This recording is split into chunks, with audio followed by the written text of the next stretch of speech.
need to know how to punctuate? Is it enough that we can communicate and get our message across, or do we have to know how to do it properly? Most people really couldn't care less, but some, like myself, care a little bit too much. In fact, I'll admit to being obsessed. I could have been married. I'm not, I'm single. I could have had a husband, I could have had children, I could have had a house in the country with room for a pony, except for one little detail. I am incapable of overlooking bad grammar, bad spelling. I've trawled the internet looking for a tall man with a strong chin who can construct a grammatically correct sentence, and I've yet to find one. I don't know where they all are. I'd swap money, looks and talent for a man who knows how to use a hyphen. It was a while ago that my obsession began. I had a job, and I thought that because I could speak English, I could also proofread. So I inserted 123 unnecessary apostrophes, and I was fired. That began my heaven, my road to the heaven that is punctuation. Now, some of my friends and acquaintances will tell you that this heaven is quite like hell. And if you're cornered by me when I've had too much to drink and want to discuss the vagaries of punctuation, then you'll know what hell is all about.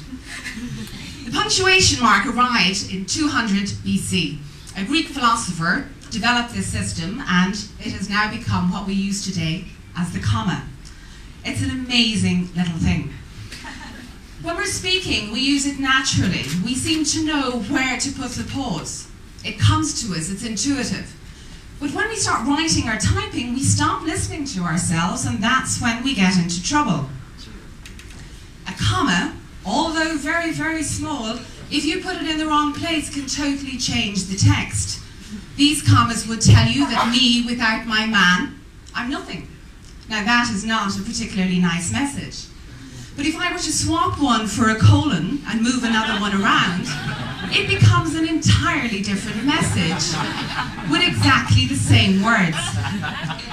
Never underestimate the simple comma. It is small, it's innocuous, but it is extremely dangerous.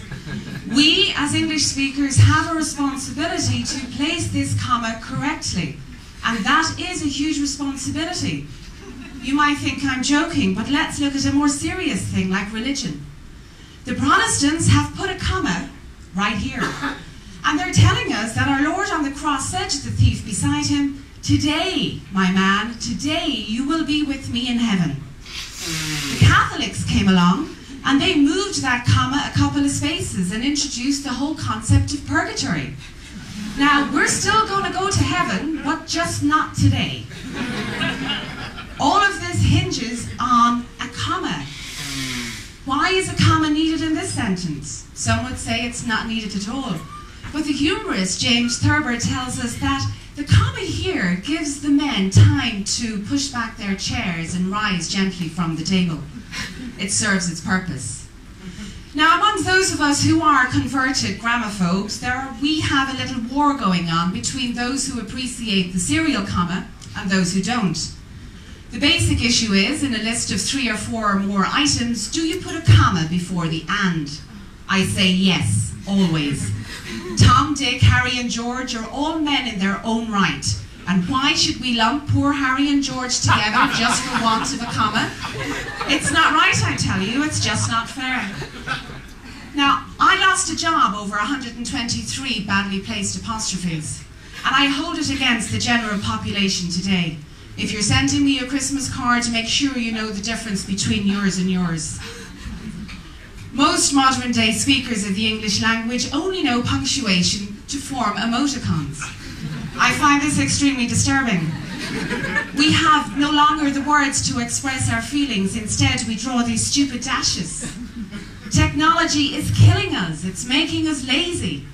We're not reading and writing, we're sending and receiving. We've got grammar checks, we've got word spellings. We've just gotten damn lazy. And I'm ashamed of you all. There are new words every day. I hate them. I hate this light stuff. But I'm not one to stand in front of progress. But I will remind you that back in 1957, George Orwell was really upset about the state of modern English.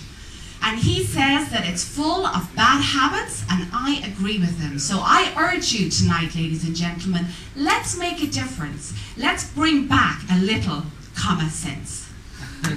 you.